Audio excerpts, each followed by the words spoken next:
Welcome to the Hermetic Astrology Podcast. I'm Gary Caton. You can find me on the web at dreamastrologer.com. And I'm here today with Bruce Scofield, longtime colleague of mine. You can find him at oneread.com. Welcome to the show, Bruce. Thank you. Thank you for having me on. You're welcome. It's nice to see you, my friend. It's been a little while. Yeah, I haven't gone anywhere for a little while. Yeah, me either. I remember one of the memories I have is speaking to you about Milankovitch cycles. I think it was in Boston at the NCGR conference. God, that must have been like 2010 or something. Yeah, that was a while And back. Yeah. yeah, you were one of the few people that knew what the hell I was talking about if I mentioned Milankovitch cycle. Most people don't know what that is. They're Right, starting to call them the geoscience people are refer to them mostly now as orbital cycles right, because right. there are a few other new ones that they're playing with.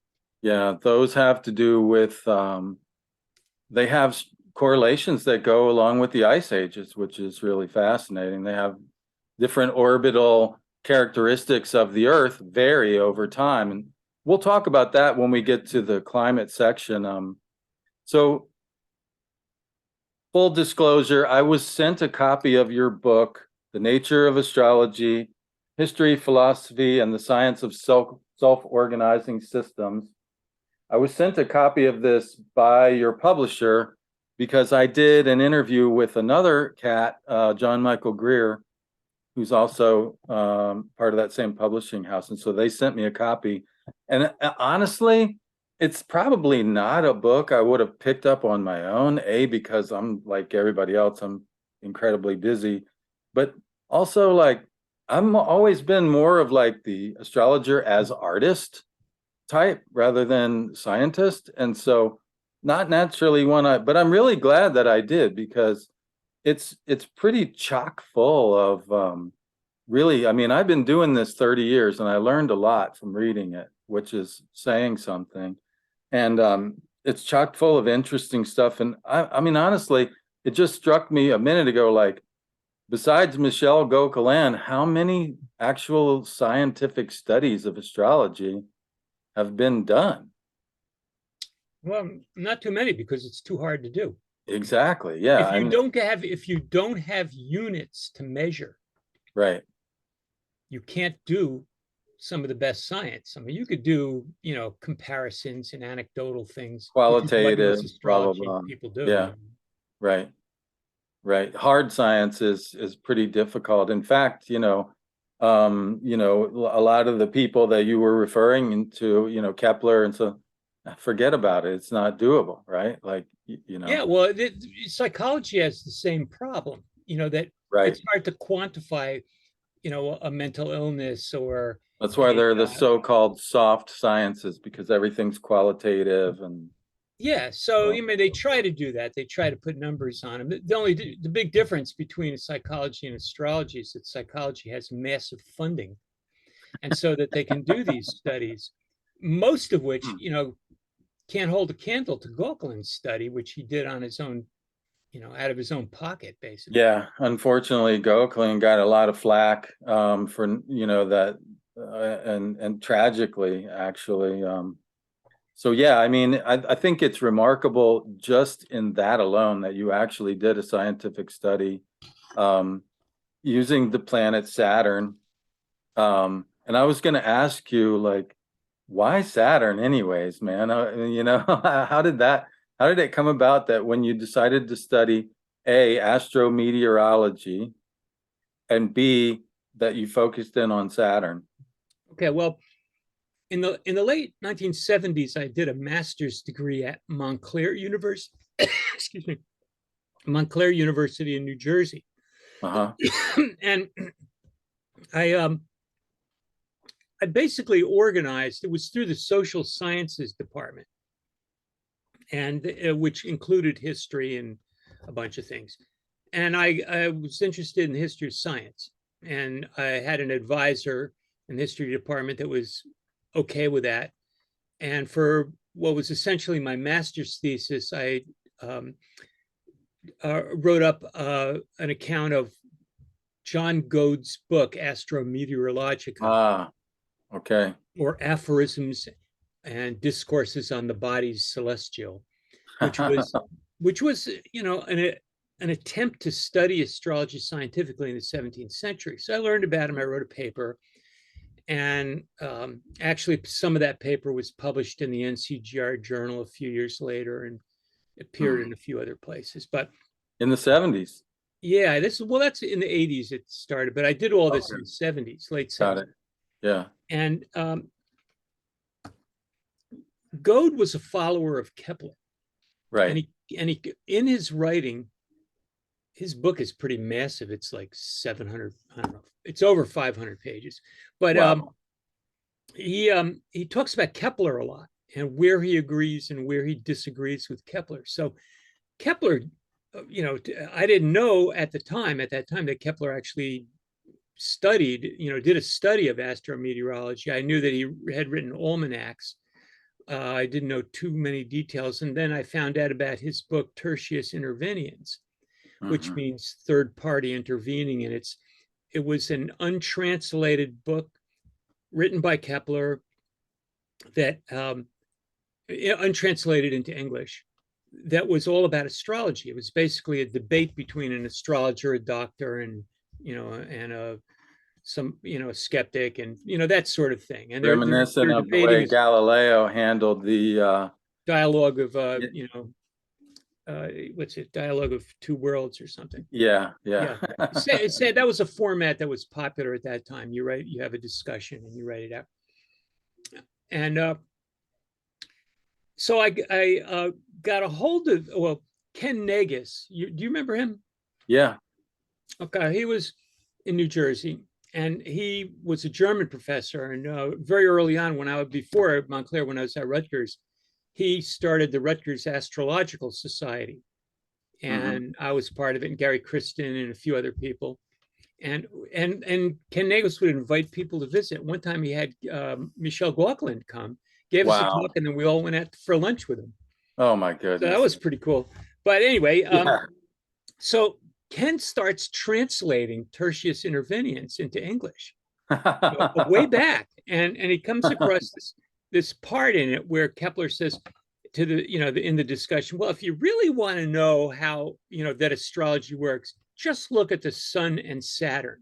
Right. And then he says, and I take this from my records. He took records, and he had 17 years of, when Sun Saturn conjunctions were forming. And then he notes the weather down. There was no instrumentation at the time, so you don't get the units. You just get, it was cold, purely qualitative. Cloudy, right? Yeah, very qualitative. And then he comes to some conclusions. So this kind of was festering in the back of my mind for a really long time. Like, I really should check that out. And I did start to, but it wasn't until around 2000 that I got into UMass, a PhD program. I was recruited by Lynn Margulis, who she's lived in town, and we were doing some hiking. And she said, well, you could do for your PhD thesis, I'll back you up on it. Whatever you want, you could do it on astrology. Just has to be science. Talk about a gift, man. Yeah. So I grabbed it, and also when I first met her, I checked it out. I had half solar arc Saturn. No, my sun was half solar arc sun was conjunct my Saturn when I met her, almost to the day. And so she's a real scientist. I mean, she knew all the right people, and thought that, like a scientist, and she thought I did too. So that's why she recruited me to teach her course when she wasn't around.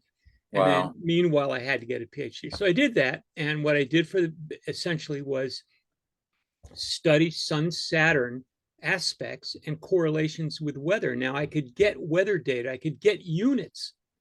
Temperature every day, there's a high and a low and a mean, and it's a number. So I dug into that, and over several years, I found that when the sun is opposite Saturn geocentrically, that in certain parts of the world, and particularly in the Northeast, which is the recipient of cold air masses coming down from Canada, right, it drops. The temperature drops, and you could show that there's some statistics behind it. And it gets very significant statistically if you do this when the sun and the moon and Saturn are all in a syzygy, all aligned. I mean, So near a new amazing. moon or full moon with Yeah. Saturn. So if you have a new moon or full moon with Saturn in the Northeast, it's very likely, it's about a 90% chance that it's going to be, the temperature is going to drop, whether it's summer or winter. But if it's near the equinoxes, it's even more so.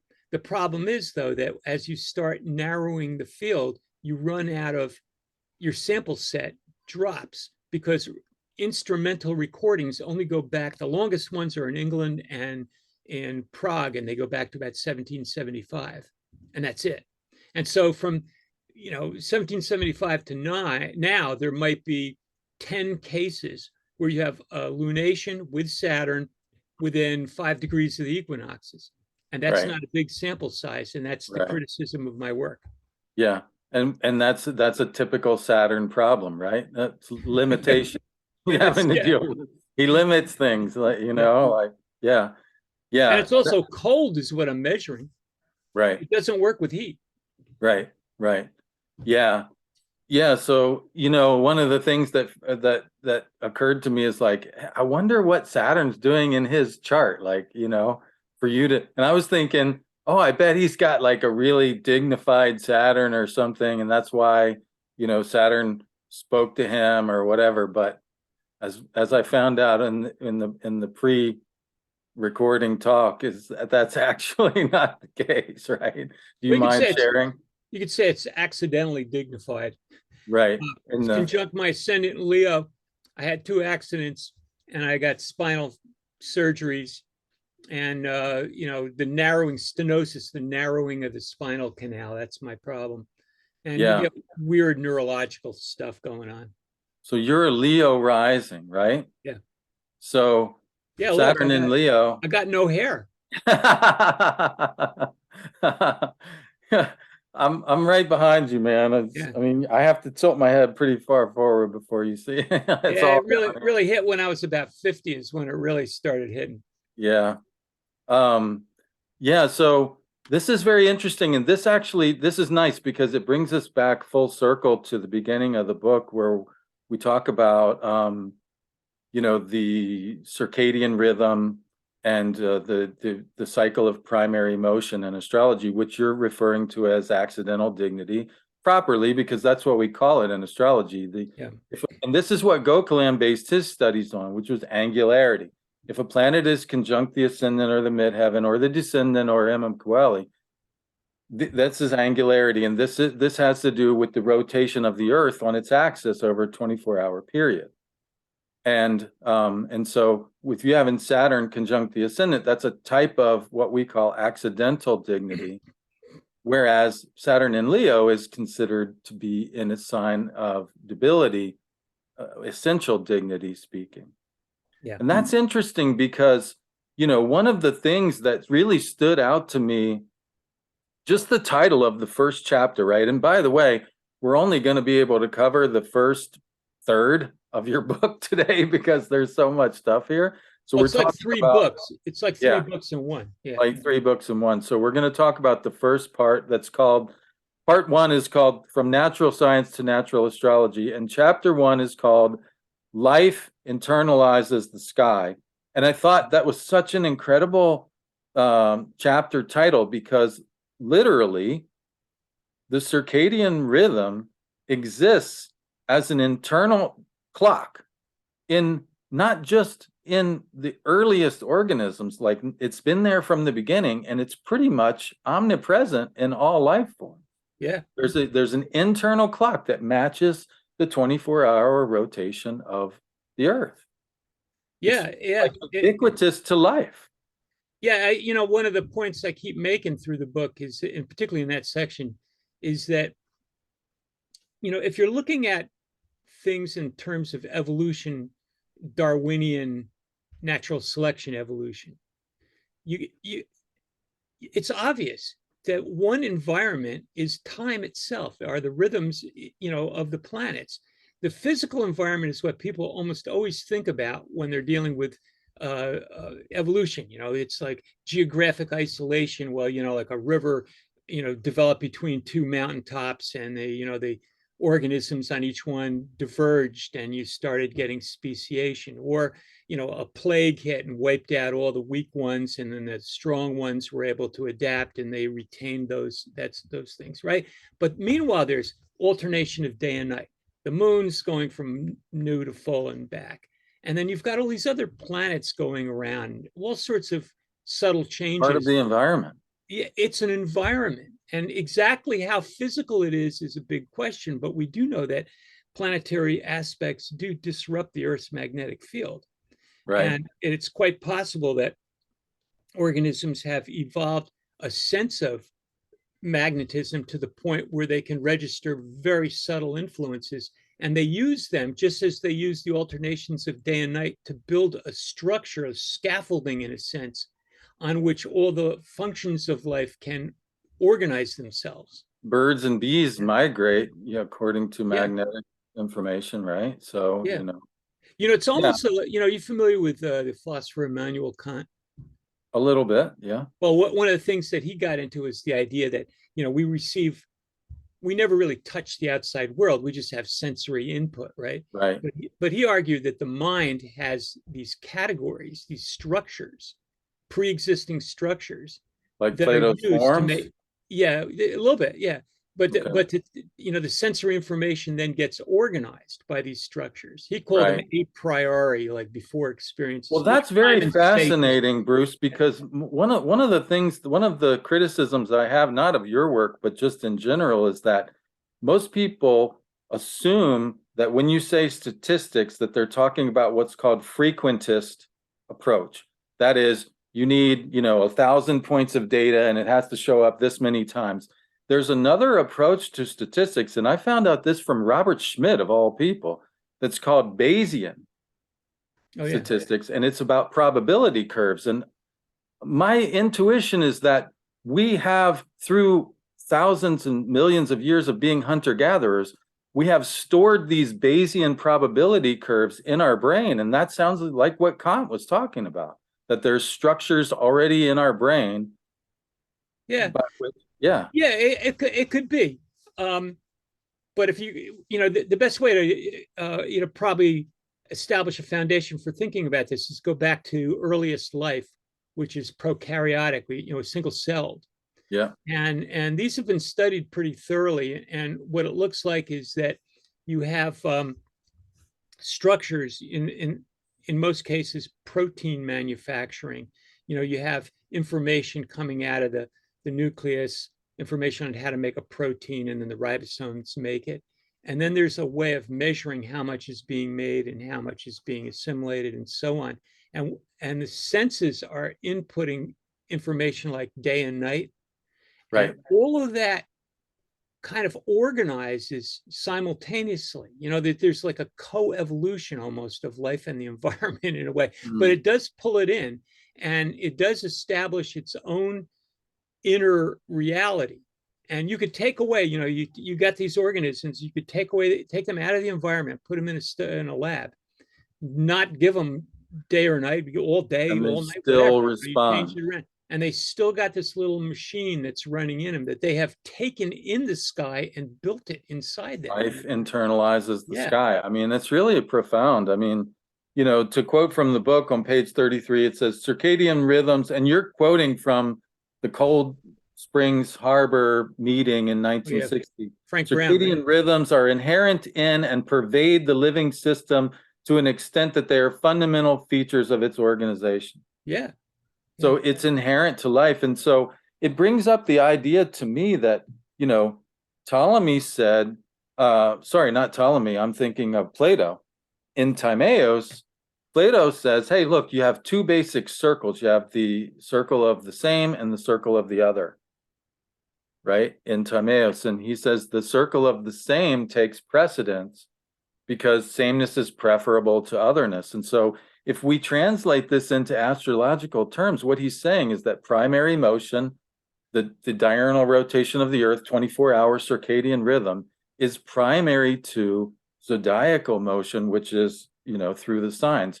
In other words, accidental dignity should be stronger than, or a primary consideration to essential dignity. But yet that's what astrologers turn it ass backwards. We've been taught Yeah. that essential dignity trumps accidental dignity. And it's like, I asked Demetra about this, and she said, well, Gary, just because, these early people were speaking or writing in Greek, they may have been living in Alexandria, and they may have been somewhat ignorant of Plato. That's a possibility. Is the reason for this seeming discrepancy. But it seems to me that the most fundamental evidence we have of astrology in biology is the 24-hour diurnal rotation of the Earth. I mean, it's like fundamental. Well, it's And the so, basis of primaries. But yeah, here's one of the points that I'm sure you picked up in there is that I'm relating.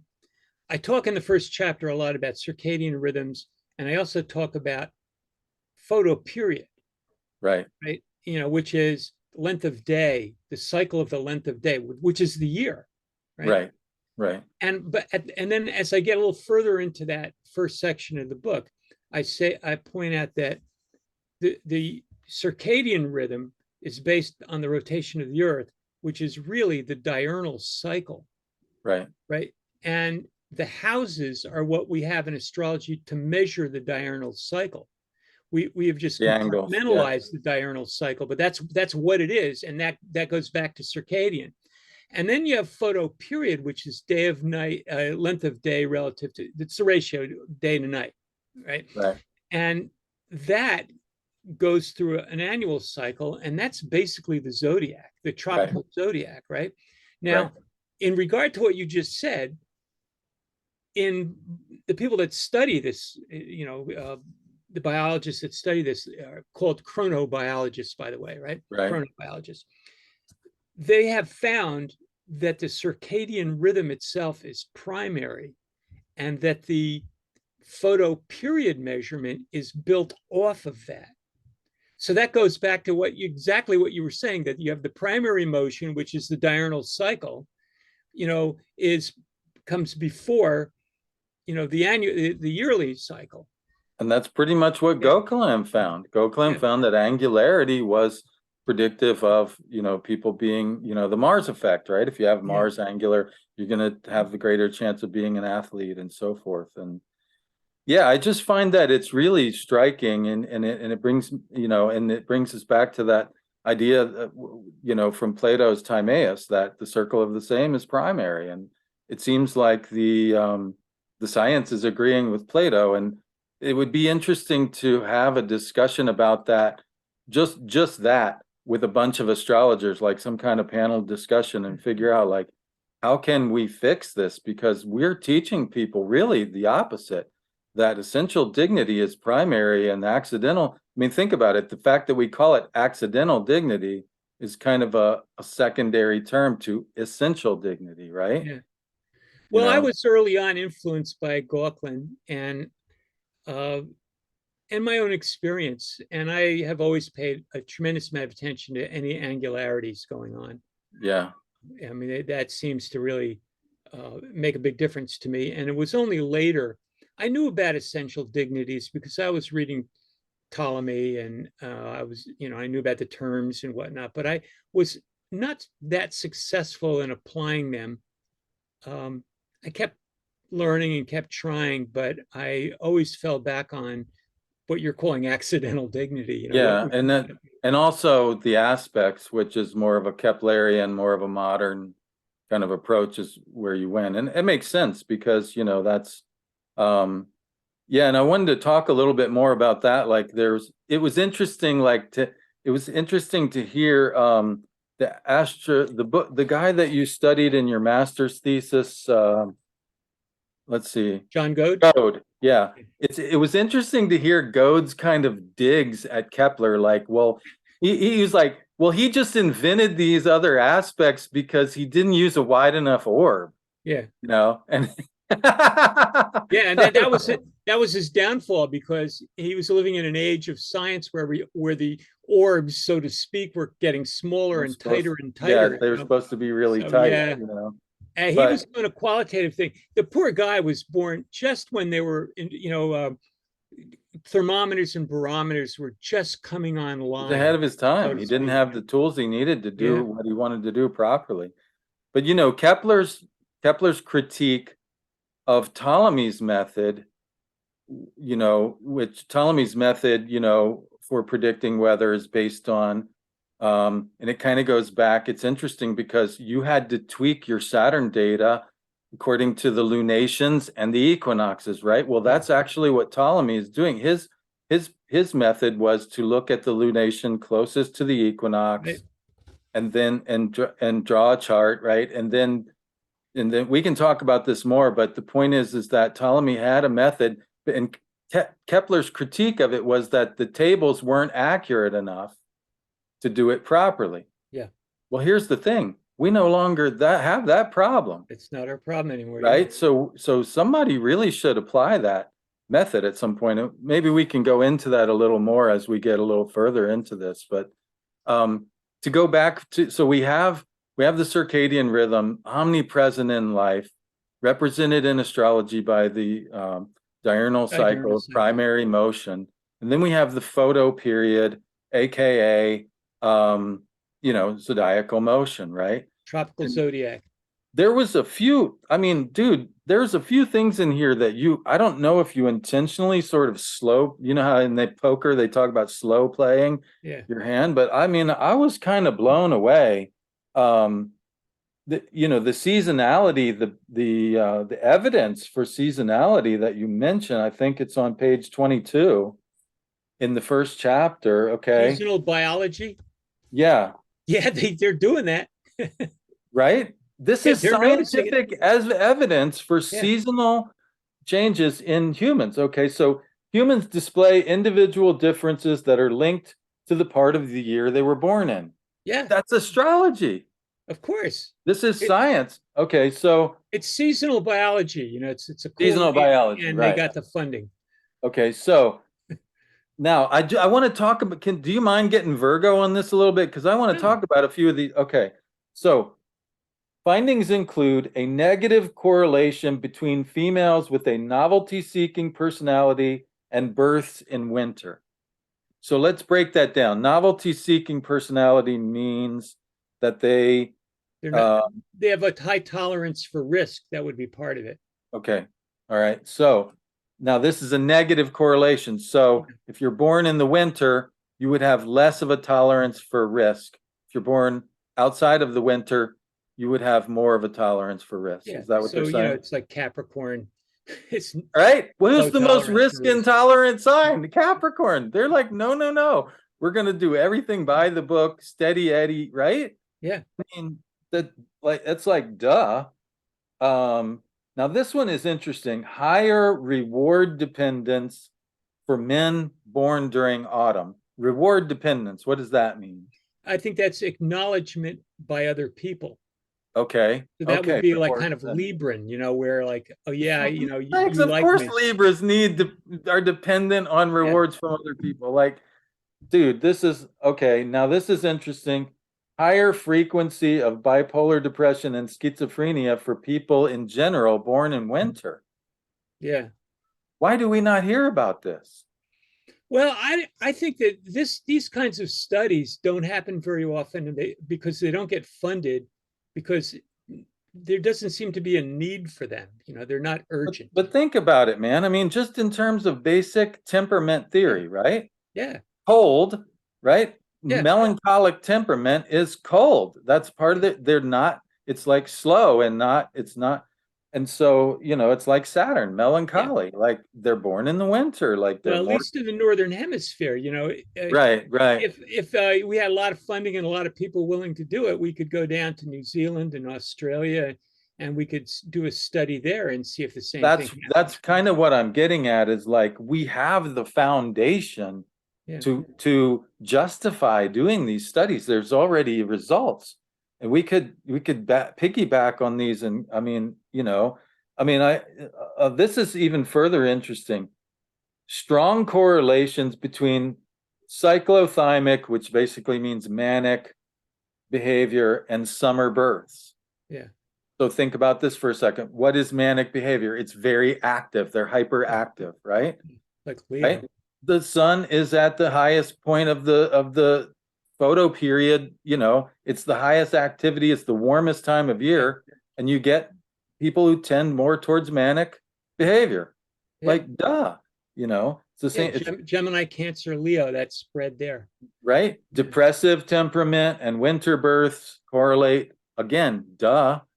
Astrologers would say duh.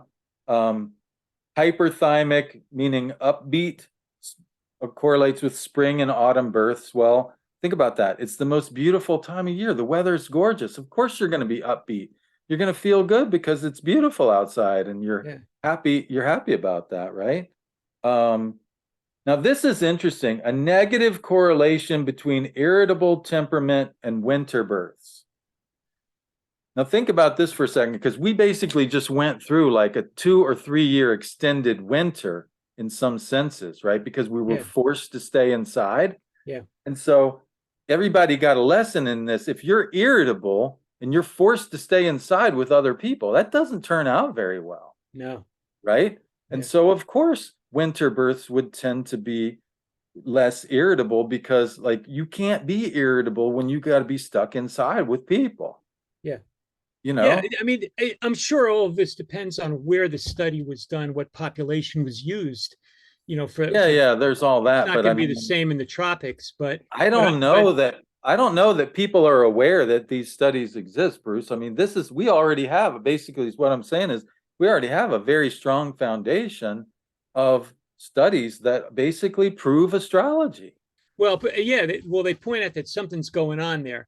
Yeah. What usually happens in things like this is that you have a handful of people in the world that are interested in it, and they manage to do some studies based on whatever grant money they can pick up or on their side. So if you get in touch with these people, which is something that if I had a lot of extra hours and more energy, I might actually do. You find out who they are and correspond with them.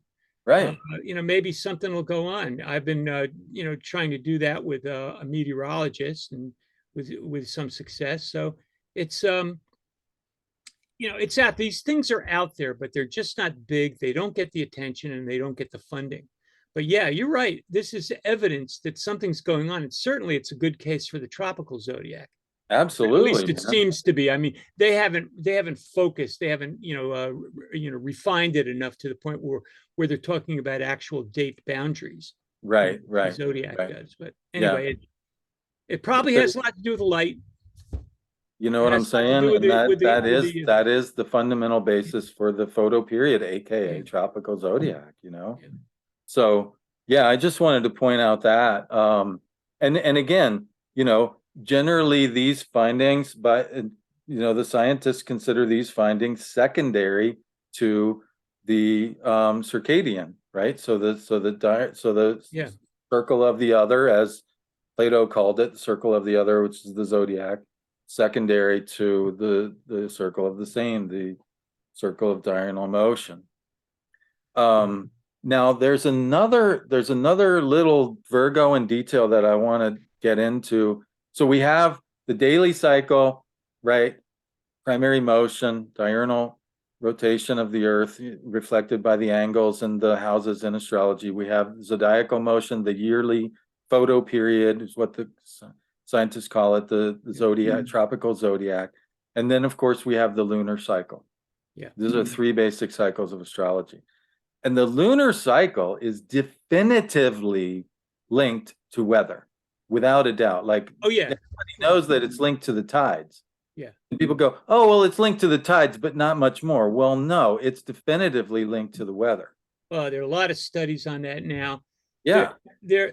Some of them are controversial, but there's enough of them that, you can say, there's without a doubt with all sorts of weather phenomena. There are people in India that are doing a lot with the monsoon, the timing of the monsoon. There have been several studies with lightning flashes. Like, for example, now with satellites, we can measure the total number of lightning flashes on any given day all Mm-hmm. around the world. And Mm-hmm. so with that data, and here you go, you got numbers, you have units, right? You can Right. actually run it against the cycle of the moon, and you see things happening. What they think in that case is that the gravity of the moon is organizing the Earth's magnetic field in certain ways, and in certain phase situations, it'll be more it'll allow the atmosphere to be more electrically conductive, and you'll get more strikes. Right. Right. There was a particular detail that I wanted to dive into on page 28. Um, that now you say it's a little bit controversial, and I'm not sure why, but I'm just going to acknowledge that before I dive into it. Studies show that for women, A, who don't take birth control pills, or B, become biologically synchronized with other women, that their menstrual period tends to occur near the new moon. And then in the footnote, you say this topic has been controversial, and I don't, probably you mean scientifically controversial rather Yeah, than, you know. there are there have been a lot of studies on the human female menstrual cycle and the moon, and they don't Yeah. always agree. There's Okay. some that show nothing's going on, some that show everything that's going on. And so if you talk to a skeptic, they'll naturally pull out those, or they'll do a Okay. meta study that they claim will show that it's not So working. it's not politically controversial necessarily, although Well, these not to days. me, not to me. Okay. Okay.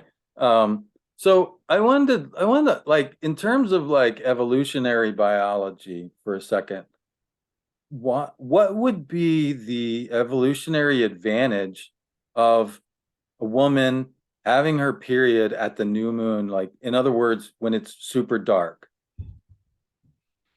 um, or relative to it. It could be Right. any number of things. I mean, you did mention the other point of like female synchronism.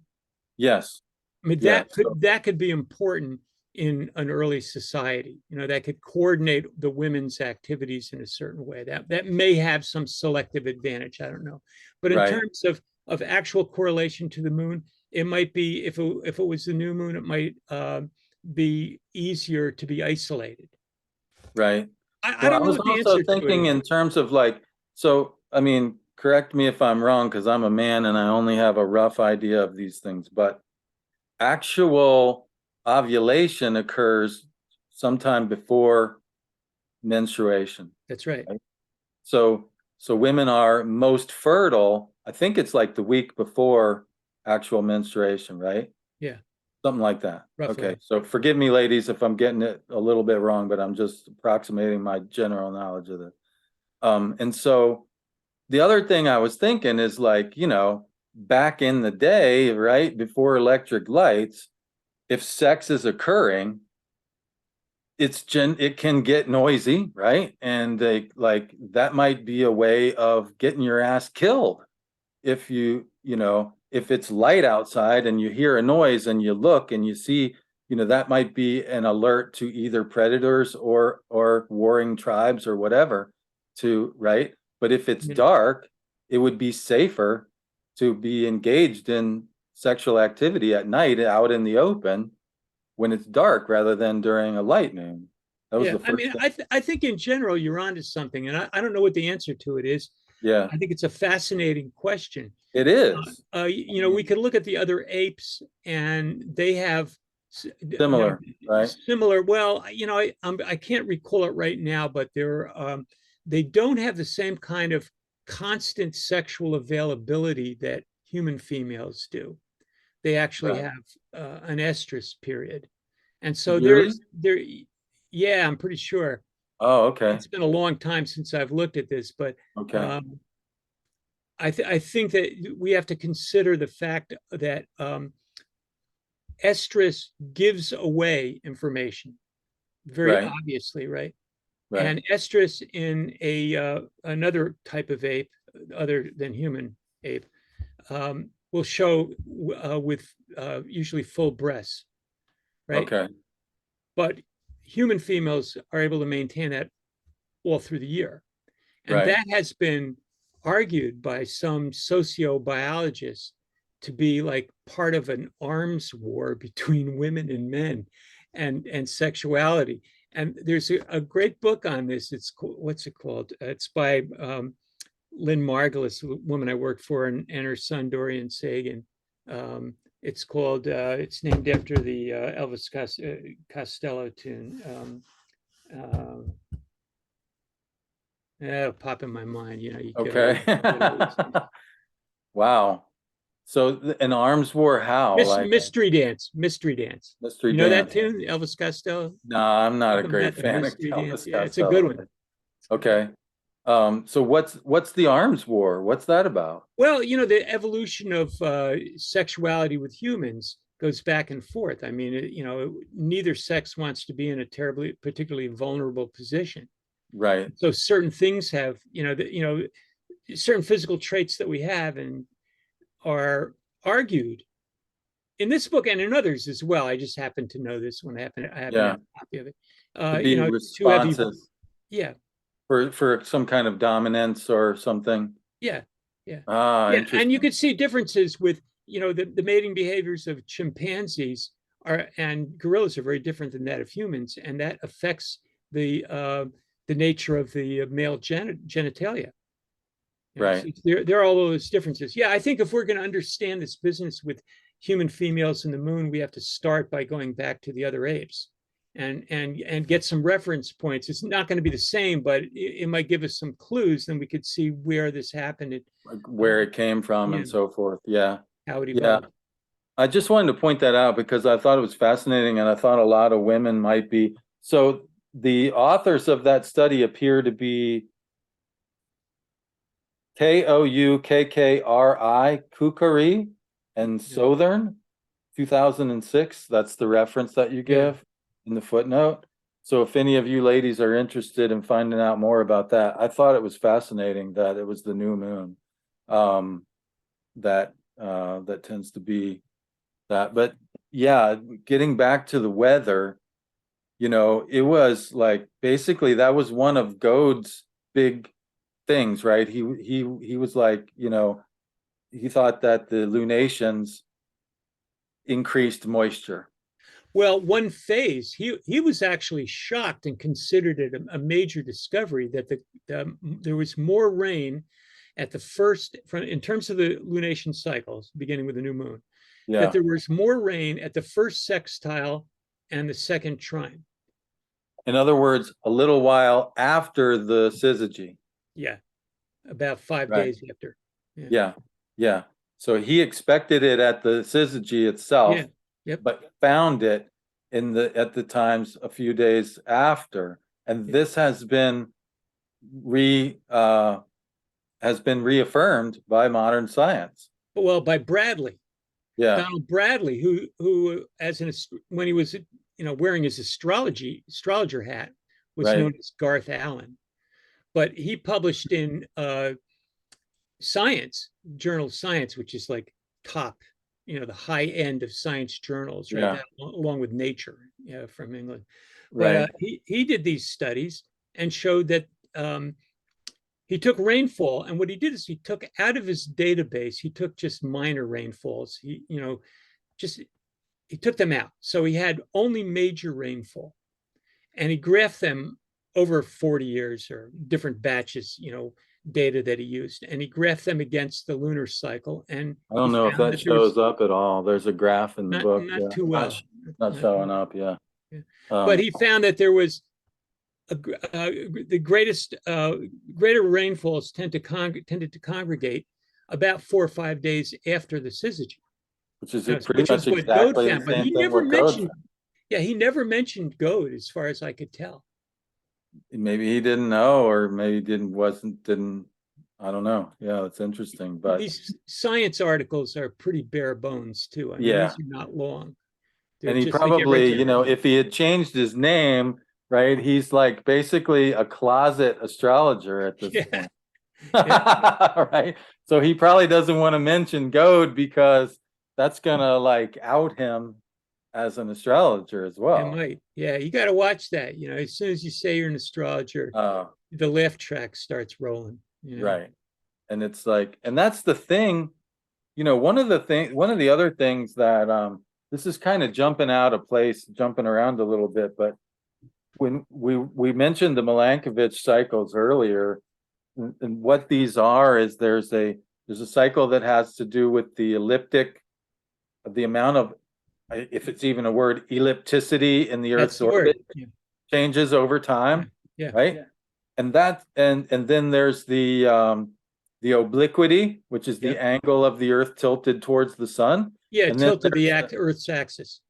the tilt of the Earth's axis, Yeah. and then it's actually the rate of precession, the speed of precession changes over time, right? No, no. Precession is where the axial tilt of the Earth is pointing relative to the sun. Okay, so it's about the way the wobble Yeah. of the top, which way it's pointing. Yeah, it was the first thing that you said there before. Okay, got Yeah. it. So these three factors, these are known as the Milankovitch cycles. And the smallest one, which was studied by I can't remember the guy's name, but he threw it out. He said, this isn't worth wasting my time on because it's such a small compared to the other ones. I'm just going to throw it out. That is ellipticity. Yeah. The smallest effect, seemingly, the smallest variation, and yet the largest effect. It has Yeah. For the last most pronounced effect. yeah, for the last 700 to 800,000 years, the Earth's glacial cycle has been entrained to the cycle of ellipticity, which is Right. about 100,000 years.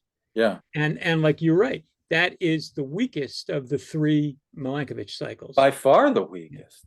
Yeah. And so the reason why I bring that up is like, as soon as you mention astrology, like automatically, like things, things get thrown out, right? The whole thing gets thrown out, but it's like they're doing the same thing that they did with that guy did with the ellipticity. He started studying it and then he realized it's such a small effect. I won't bother with it. But it's like, dude, you messed up because that turns out to be the most important one. Yeah, they argued about it for a long time. There was some evidence for the precession cycle, but it really wasn't until they got the marine cores where they drilled these marine cores and they could see that there was 100,000 year rhythm, and that just blew the lid off. And people are arguing, they're still trying to work through this, like how does this happen? And the resolution of ice cores and marine cores is not that great.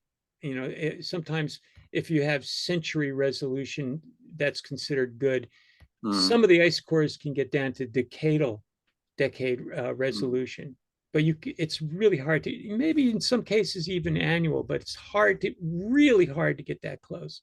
And they're still arguing about a lot of things, whether carbon dioxide levels precede or follow the temperature changes. There's a lot of stuff that's not sorted out, but everyone agrees, yeah, the Earth has been entrained to this ellipticity cycle of 100,000 years. Yeah. And although we're not exactly sure where it's going to go from here because we're messing around with climate. We're tweaking the dials, humans are. Right. So we don't know, but it has done it, for that long. Before that, there was this kind of like fibrillation period, for a few 100,000 years, and then you go back before that, and the glacial, cooling temperature changes were entrained to the orbital tilt cycle, right? The cycle of Obliquity. Yeah, of obliquity, which is roughly 40,000 years, 41,000 years. Mm-hmm. And so you can go way back, into geological history, and you could see it. The Earth is like resonating to that, and then there's this like kind of chaotic period, and now it's locked into a much longer period, 100,000 year period. So what that says to me is that, yeah, this climate system itself is using these rhythms to, it becomes entrained. It's using them to organize itself. Otherwise, it's just all chaos. Right. But systems want to be organized. Right. And they'll even take a little tiny push to do it. Right. And it'll organize around different things depending on the Yeah, nature of what's going on. And so, yeah, that was really fascinating to me, that this tiny little thing that you would at first glance you would say, well, it's such a small thing, we'll throw it. And isn't that generally what is the response to astrology? Oh, well, yeah. the gravitational effect of the planets on the Earth is so small, you just forget about it, right? Yeah. Like Well, that's exactly the first reaction. yeah, but they'll still argue with you because you're not talking about human beings. You talk about human beings, you're just raising a red flag right there. But the climate system, you might be able to talk about it because it's not so personal and it's real long. And by the way, the real important the take home point here about Milankovitch cycles, which are really called orbital cycles, is that they're driven by the planets. So the Right. gravitational effects of Venus and Jupiter in particular, but also Mars and some of the other ones on the Earth's orbit change it. They modulate its shape. And so, you have to consider the orbits of the other planets as, in order to understand the shape of our orbit here on Earth. And it makes sense that it would be Venus, Mars, and Jupiter because there's the one that's closest. Yeah, yeah, And so they're going to, they have something about their orbits that squeezes or pulls on ours, and that changes the ellipticity, yeah, right? yeah. Yeah. I mean, it's again, it's kind of like duh, but that again, that's freaking astrology, man. I think so. I've been saying that for a long time, that astrology should not just relate to people. Right, That's anthropocentric, right. and I think anthropocentrism is a kind of a it's a pathology. We got to stop doing it. Yeah, well, back in the day when astrology first started, it was only for weather, and if there was a human centered, it was on the king, Yeah, that's right. right? Yeah, But it was mostly for weather and politics and war and stuff like that. It wasn't about individual. That only came about with the Greeks, yeah, which is interesting because that's when the primary frame of reference, Bruce, went from the looking out at the horizon and climbing up the ziggurat and observing the diurnal rotation of the earth and so forth, went from there to where? To the zodiac became the primary reference point. And that's when we began to focus on individual human beings also.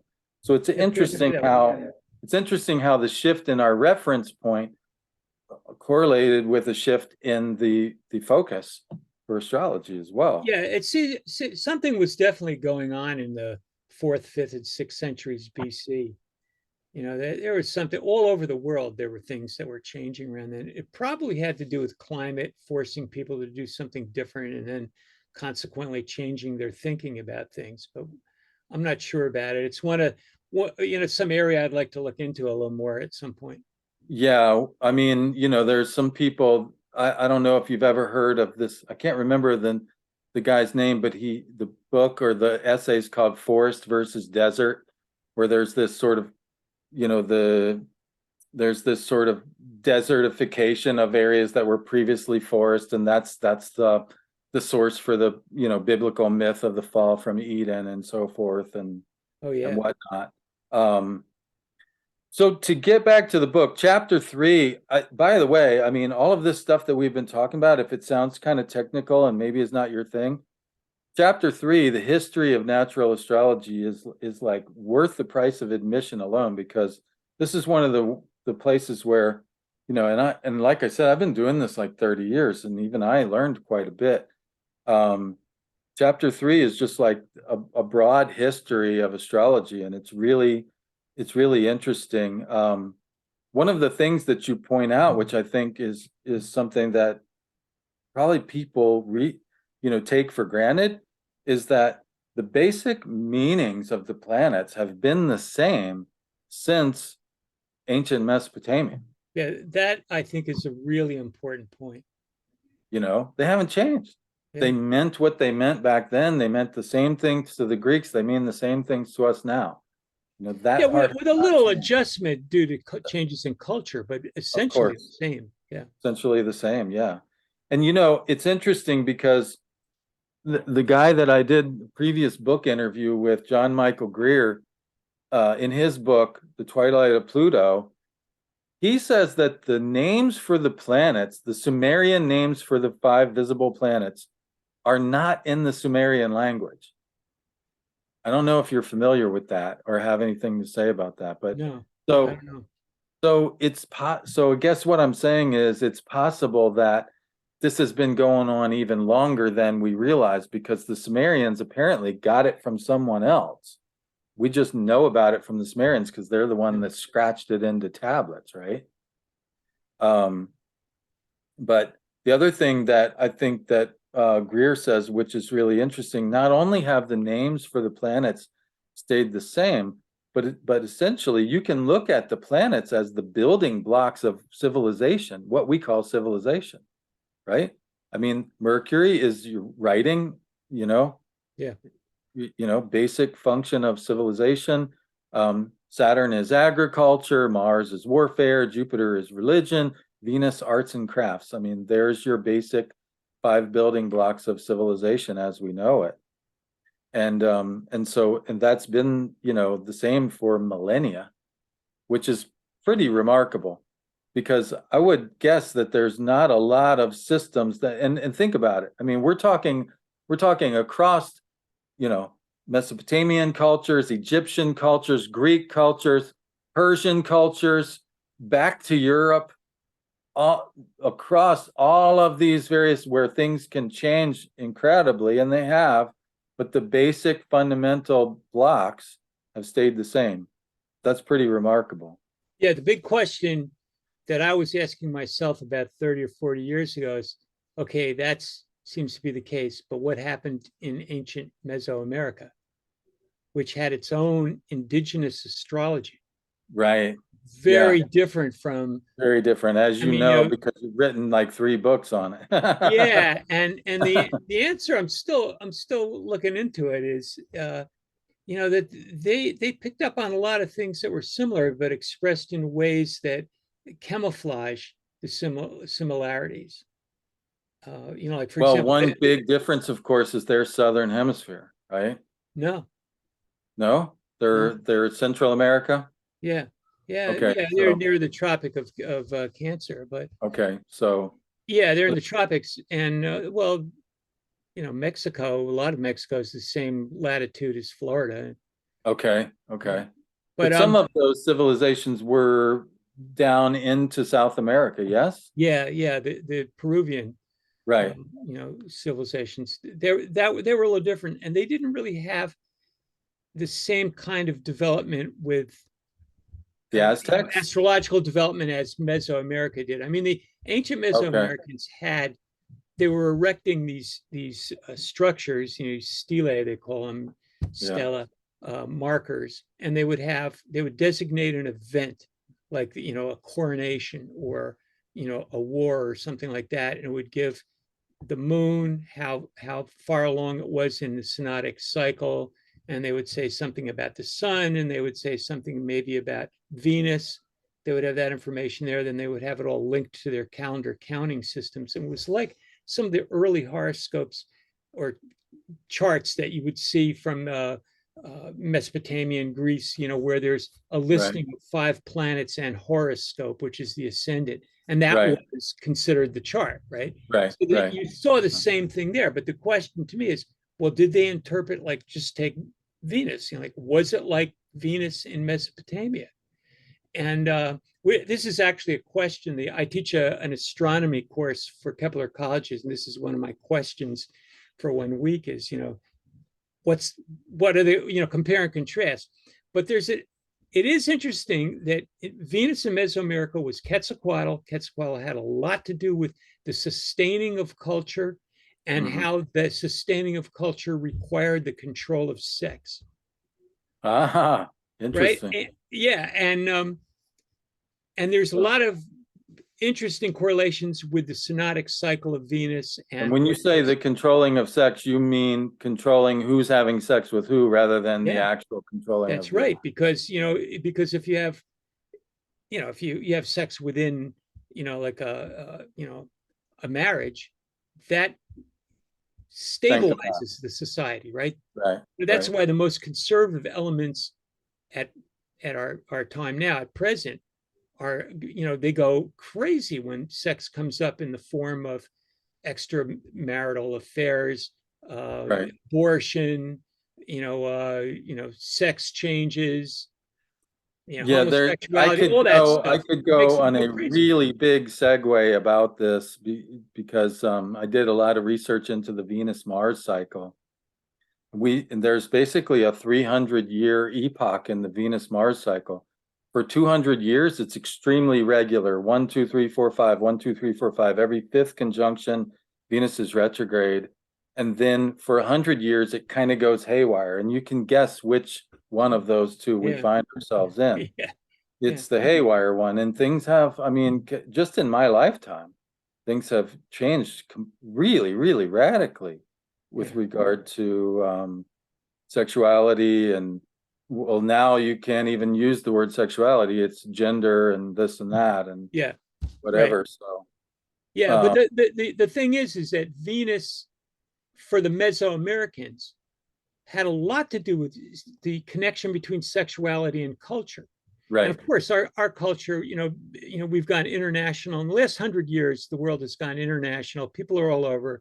The nuclear family is falling apart. All these things are going crazy. And then you could pull out the sexuality in it and go nuts if you want, which is what a lot of people like to do. But Mesopotamia, ancient Near East, they also saw Venus as having a lot to do with sexuality. Maybe I'm not so clear about the social side of it, but right, there was a distinction between the Lucifer Hesperus, and there was right. a sense of sexuality associated with it. It's something that it's a book that needs to be written at some point to compare and contrast. Yeah, yeah, that is fascinating. Yeah, I hadn't really even thought about that, but of course you would, having written books on both systems.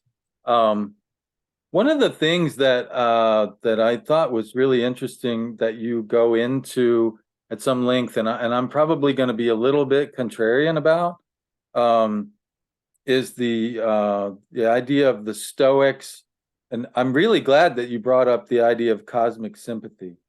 Um, the Stoic influence on astrology is undeniable. I'm Yeah, certainly not questioning that. Um, and This idea of cosmic sympathy, basically the idea is that, it's similar to the Gaia hypothesis, right? The Earth is a living being, right? Well, for the Stoics, the cosmos was a living being. yeah, And so just as the various organs in our body are related to one another, and if you have a problem in one organ, it will affect other parts of the body. The same idea is that if a change in one part of the system, i.e., in the sky and the planets, would have an effect on another part of the system, that is the sublunary realm here where we live, right? Am I doing yeah, that fair yeah, justice? yeah, The idea of cosmic sympathy. So this is very similar. The one critique I would have about this history is that the Hermetic influence wasn't really introduced. But this is very similar for the Hermetics. They had a similar idea, but it was called the ladder of being, or a chain of correspondences, where basically there's like an angel, there's a planet, there's a plant, a mineral, and they're all related. They all correspond to a similar kind of vibration or a similar topic or whatever. So that basically, like when you're performing magic or something, what the reason why you pick a particular stone and a particular herb and you combine them under the influence of a particular star is that you're connecting this chain or ladder of correspondences, and you're literally drawing down that starry energy and concretizing it into the material plane. So it's a similar idea. Um, but the one thing that I would point out is that, the Stoic fatalism, you're absolutely right. Like Stoic fatalism is an important part of early astrology. In fact, in the really early Hellenistic stuff, it's basically just like a way to map fate. That's what astrology was. It was a way to map your fate. Yeah, just read Manilius, huh? Exactly. Yeah. Manilius is kind of, because he's a poet, but if you read more of like just the Manilius was a Roman, and but he was also doing poetry. So I don't feel it so much in Manilius as some of the others, where they're just saying, like this combination plus this combination equals this fate. Like it's just like that simple, right? It's very fatalistic and very, but at the same time, even in the early Greek Stoic influence part, like take for instance the malefics, when we arrange the malefics according to the concept of sect, right? SECT. Yep. Mars, everybody agrees Mars is hot, right? Mars inflames to anger, passion is associated with war, is associated with drought or plagues or things like this in terms of weather, in heat and so forth.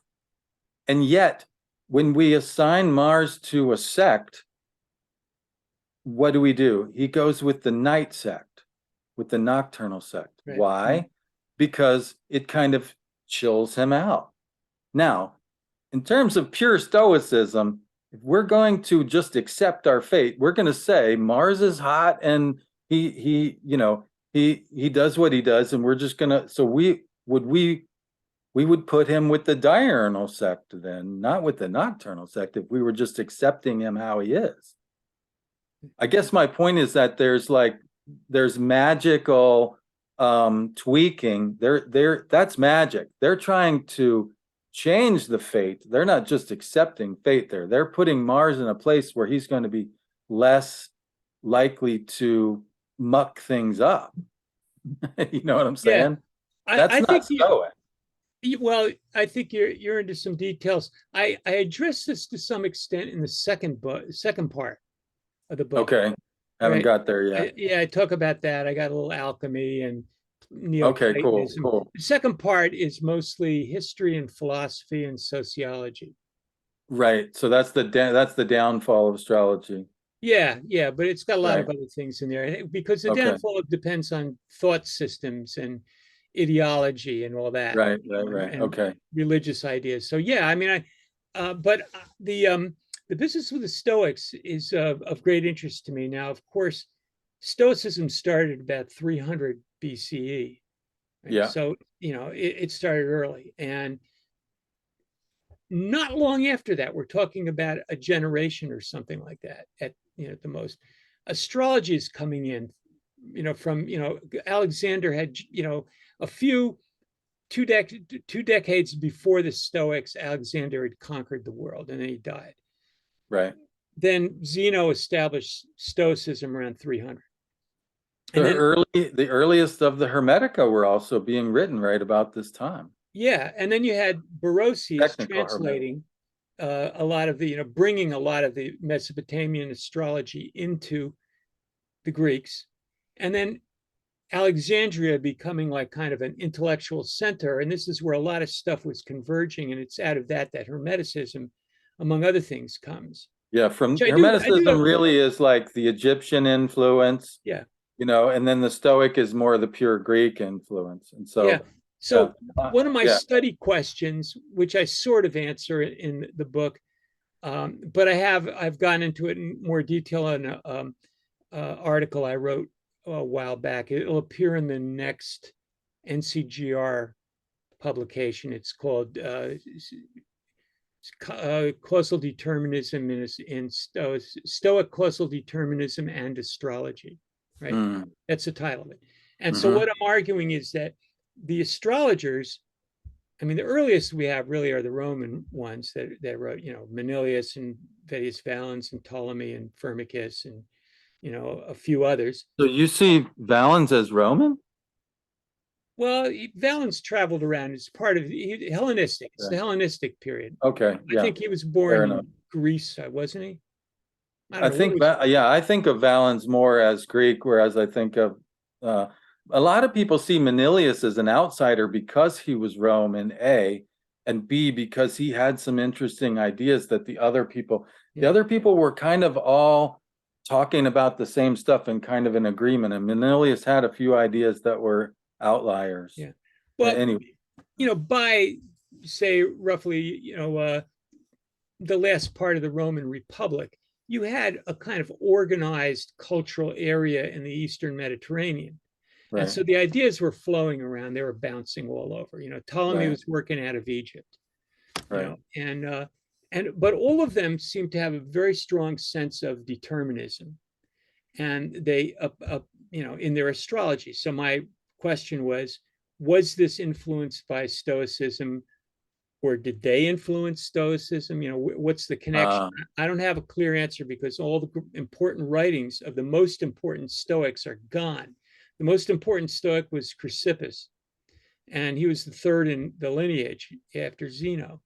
And he was said to have written, like 700 major works or something like that, none of Wow. which survive. Goodness. Fragments of a few show him to be a pretty smart guy. And he was considered by, the Greeks at that time as one of the top philosophers of all time, among the Greeks. And he seemed to have a very strong interest in divination. In fact, he used divination, including astrology, as an argument for Stoic determinism, causal determinism. And the question is, how much of this is really influenced by astrology? How much by Stoicism? The answer is you can't really figure it out because we just don't have the records. But it's good to think about maybe something will turn up later. Now, the Stoics were not 100% fatalistic. They were compatibilists. They thought that everything that happens has a cause behind it. Everything can be traced to a cause, or as they would say, a swarm of causes.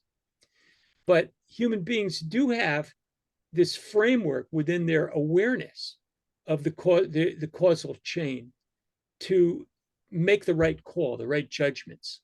And it is in this way that the aspiring Stoic, Stoicism as a lifestyle, improves life by being extremely aware and mindful of exactly what their choices are, and to what extent they're being they are truly their own and they truly identify with it, whether or not it would have happened anyway, right? It's that awareness, right?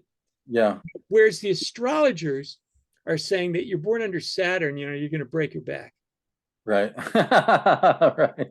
Now, those are two different levels. In other words, the Stoics are going into psychology. Yeah. And the astrologers really weren't. The astrologers were dealing with more of a, kind of a mechanistic, worldly kind of study. Yeah. Yeah.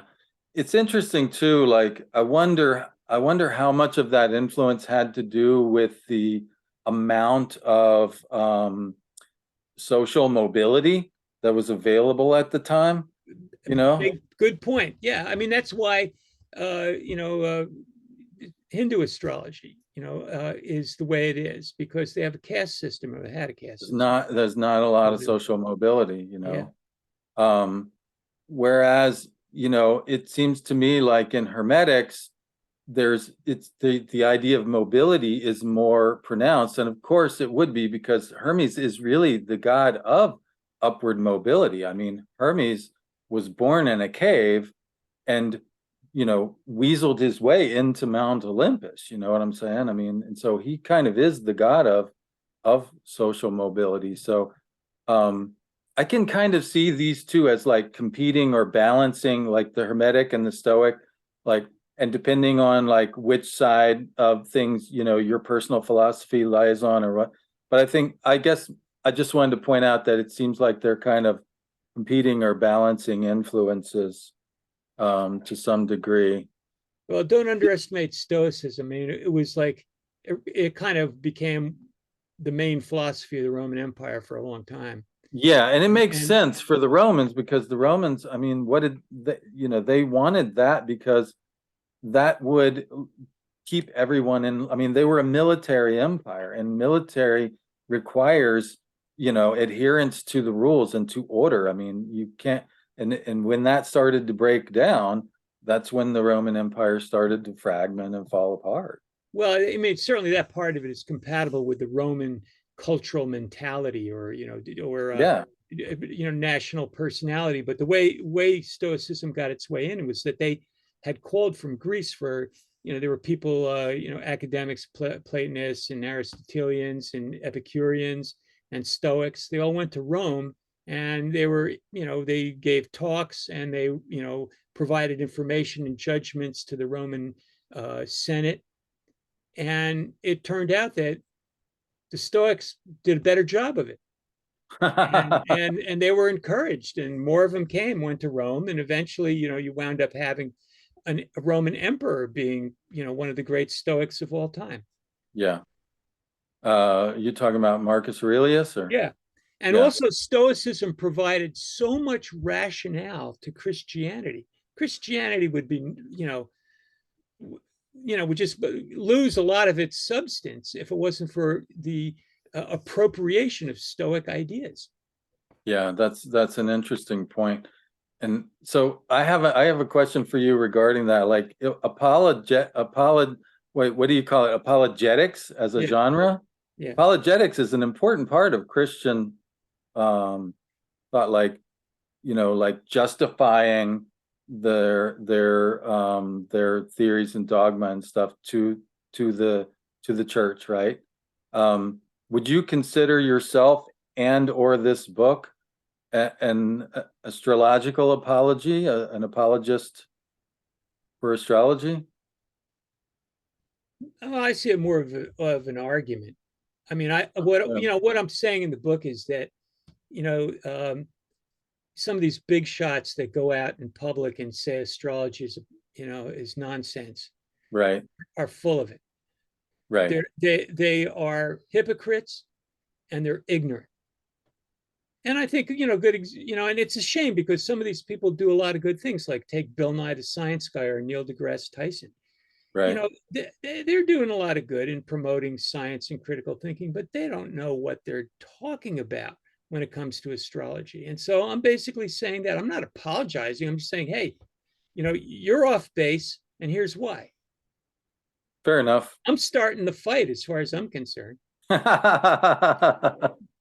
That's not an apologist. I take your meaning. Yeah. So there's another really interesting section in the history that goes into almanacs, which I think is really freaking cool. Our boy Goad is one of them, of course. He didn't do almanacs. Well, he didn't do an almanac. He did a meteorological study. But Goad is in this section. Yeah. Diggs, prognostication everlasting of right good effect. Yeah, great title, huh? Right. And what's interesting is, I mean, damn, it was nearly everlasting. I mean, he was doing it from the 1550s all the way through the 1600s. Yeah, we had his son do it, and then I guess somebody else. So, but the almanac is named everlasting, and it persisted for 5 decades at least.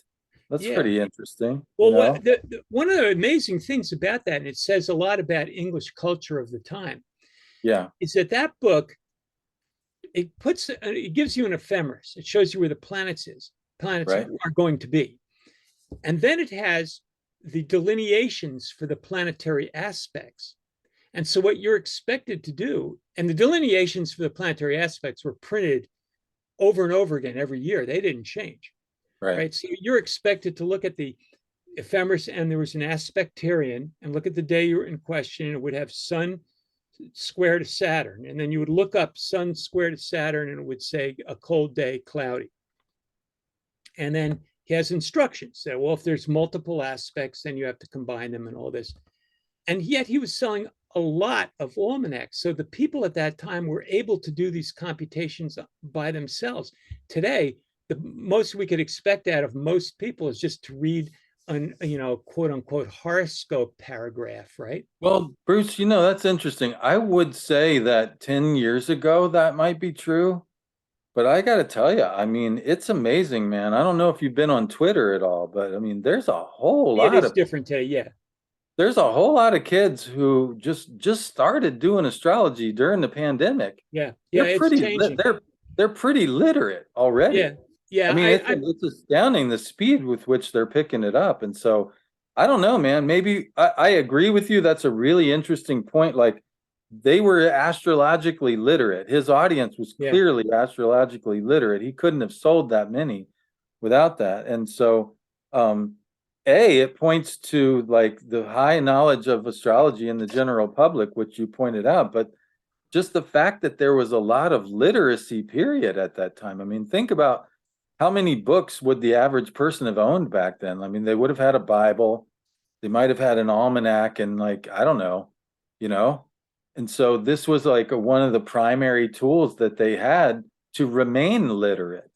Yeah. And so it was something that they used like a lot. And I don't know, man. I wonder if we aren't maybe with the advent of social media and things starting to, I mean, dude, just in the time that I've been an astrologer, there has been a huge explosion in the popularity of astrology, you Yeah, I know? pointed out later in the book, I get into that, and I speculate on how many people are out there now that actually call themselves astrologers, which is another issue. But Well, yeah, and whether but they're I right. say, I take a guess and I say, I looked around, I tried to determine this, but all I can say is with the rise of social media, it's only going to go up. You know?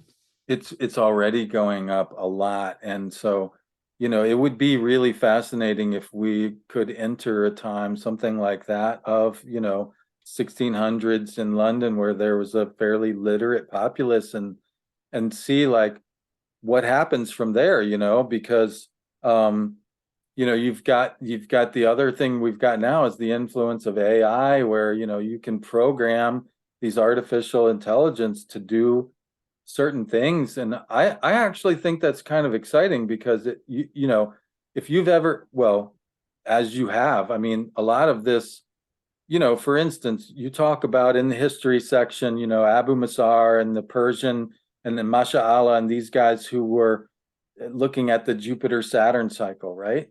Yeah. Well, at the time, they didn't have calculation abilities that we have now, and they thought it was like, a roughly 1,000-year cycle because they were rounding. They were saying, okay, you've got what? You've got 12 cycles, times, 12 conjunctions per cycle through elements, and you've got 4 elements, and they were rounding it to like Yeah. 960 years. Yeah. Well, it's not. It's 800 years, and you don't have 12. Sometimes you have 11, sometimes you have 13. There's a lot of, but if you actually want to go through and dissect all that, but I mean, it's a lot of work, man. It's painstaking work that you got to do. But if we can program AI to like just go in the ephemeris and extract this information and organize it, I mean, dude, the that would save a lot of time and energy for the more creative work of like, okay, what do we do with the data now that Yeah. we've got it in a form where we can use it? You know what I'm Yeah. saying? Yeah, well, that's one So of my points really at the end of the book is that artificial intelligence is going to really change astrology down the road I and think it can't allow help it to be but applied to other disciplines. yeah, yeah. Cool. Well, I'm looking forward to getting to that part. Um, let's see. Yeah, so we talked about, did we cover your work with Saturn well enough? Did you get to say everything you wanted to Well, say about that? what I found was that Sun opposite Saturn, which, from a geocentric point of view, right, which Right, is means that the Earth is sandwiched between Saturn and the Sun, right. correlates with some cold. It gets amplified when the moon's there at a lunation, and it gets amplified when it's near the equinoxes. What's interesting is that when these bodies are at the equinoxes, they're at 90 degrees to the poles, the actual pole of the Earth, Right. because the equinoxes means that the points are not on the ecliptic, not just on the ecliptic, they're also on the equator. On the equator, right. So there would be a pull, a gravitational effect that would be at 90 degrees to the poles. And so what one possible explanation is that there are atmospheric tides. We know about these. They happen, but they're subtle and they're difficult to measure. But if you have this amplification here with Sun, Moon, and Saturn, and you're Pulling on pulling the down, equator. at the equator and flattening at the pole, it pushes cold air masses down, right? So that's one possible explanation. So, being a proper scientist, I said, well, okay, well, let's see if it does it with Jupiter. It doesn't. You don't get the But same result Jupiter's with not Jupiter. cold, dude. Why would it do it with Jupiter? Jupiter's not cold. Well, we're talking just not we're not talking astrology. We're just talking about, you're doing a science experiment and you have a big body out there, and Jupiter's even bigger than Saturn, right? So And I closer. ran all these tests that I had done for Saturn. I ran them with Jupiter, didn't get the same results. Got crazy results. Got a little bit warmer, That's not because much. Jupiter's associated with warmth, man. And Of course but you more got warmth. importantly, I found that the precipitation goes up. Jupiter's associated with warm and moist. He's Yeah, sanguine. I got I a mean, paper that I've been writing on this for a while that I got to finish eventually. But yeah, so this raises a really big question. It's like, why is there this difference between Jupiter and Saturn? Now we know, we've learned astrology. We know there's a big difference, but if you just step out of astrological knowledge and just look at things as they are, look at the solar system, you have to ask yourself, why is one having one quality and the other one isn't? When they're, if you're trying to explain the mechanism by gravity, why isn't it working with Jupiter? So yeah.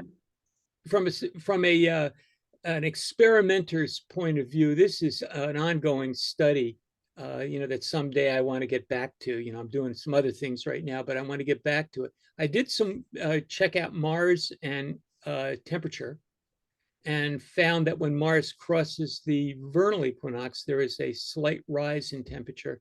In some cases, there's a sudden jolt right at that point, but I did what's called Ours a is running hot. mean. I averaged it out. Yeah. Yeah. Yeah. It's interesting.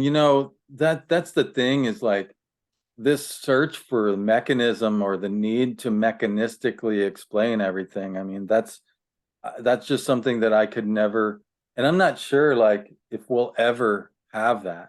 And I guess that's my one sort of like sort of, I don't know, worry or like as exciting as it is to find out that there's already a lot of information that basically corroborates the seasons and the daily rotation and the monthly cycles. This idea that everything has a mechanistic explanation, I don't know that we'll ever get there, or if we do, if it'll be deemed acceptable by the technological elite of the scientific community. Yeah. Well, you probably picked this up by now in the book, is that I have a very clear definition of what science is. Right. And it's not what I call reductionist, materialist, mechanistic science. I say that's Right. one mode of scientific thinking. Right. Yeah. Right. So, as far as mechanism goes, I have a proposed mechanism for the Saturn effect. Okay, it's proposed. Yeah. Doesn't work with Jupiter, presents a problem. Right. Being born with Saturn rising, I inquire about things in a methodical way. So I observe, and I try to put things together and try to understand things critically. I consider myself what's called a methodological naturalist. Okay. So I go out in the field and I study nature and I try to be methodic about it. Yeah. Rather than chaos. Some people might walk into the woods and say, I saw a bird and it's red. A methodological naturalist will go in the woods and notice the bird, come back the next day, study it, take photographs of it, observe its behavior, maybe, find a dead bird somewhere, dissect it, find out what's going on, what it's related to. That's all I'm talking about. That's not necessarily reducing things to a mechanism. It's just thinking critically about nature. Yeah. I guess what I'm getting at is like, okay, let's say instead of studying Jupiter and Saturn as they cross the equinox or whatever, let's say I've got two different people. Let's say I've got Bruce Scofield walking down my driveway. Hey, and then let's say I've got, Joe Blow, the average redneck from down the street walking down my drive, because I live out in the country. Those two things, it's the same action. They're walking down my driveway. It's the same action, same, right? Like, but there's going to be two very different effects because they're two very different people. I guess that's what I'm saying is like, so if Saturn does a thing and Jupiter does a thing and you get two very different effects, it doesn't bother me because they're two very different people. Yeah. Do you see what I'm saying? Yeah, I see Yeah. what you're saying, but I would go deeper and I would say, well, let's look about it. What are the differences between these planets? I mean, of course, we know that there's mass. There may be some magnetic field information that's valuable. There may be something about the intersections, of their orbits and their Right. So phases there's of their something orbits. that's, yeah, so they can do the same thing and yet have different effects Yeah, because they're different. so it's all about Okay. trying to figure out what's going on. I'm not saying, you Yeah. know, I generally, and I think I'm pretty clear about this in the book, is that I don't really take big positions. I'm more of a harmonious observer. I like to call myself. That okay. I'm agnostic. If I don't know anything about something, I'm agnostic. It could be that, it could be something else. I don't have the time to solve every problem in the world. I got to Mhm. pick my problems because I want to solve them methodologically, or if I can't solve them, at least get myself to a place where I can ask better questions. So Right. that's where I'm coming from. Uh, Yeah. Mechanism, I think, applied indiscriminately has been a disaster. It needs to Right. be Yeah, rethought. that's But I kind have of all. that's part of the second part of the book, and yeah, and the third part too. Yeah. All right. So, well, I guess we'll leave it there because, we have a second and third part to get back to. It's been a lot of fun, man. I enjoyed all of this. I enjoyed finding out about Diggs and the almanac guys and hearing their little squabbles and Yeah. stuff. That stuff always cracks me up, man. Kepler's complaining about, the Ptolemaic method. It's like we don't have accuracy to do that. And then, Goad is saying, well, Kepler's inventing aspects because he's not using the right orbs. And Yeah. like it sounds familiar, right? Like we It have does, that yeah. stuff. Yeah, we're the same people. Yeah, yeah. So it's been a lot of fun, man. I Yeah, appreciate you having on and I appreciate you being on and hopefully my we can pleasure. get back to section and 2 and 3, I don't know, in a month, two, Whenever sometime you're this ready. year. Yeah, yeah. All right. Great. Sounds Love to talk good. about it. All right, brother. Good Appreciate to you, see you man. again. Thanks again. All right. Okay. Bye-bye. Bye for now.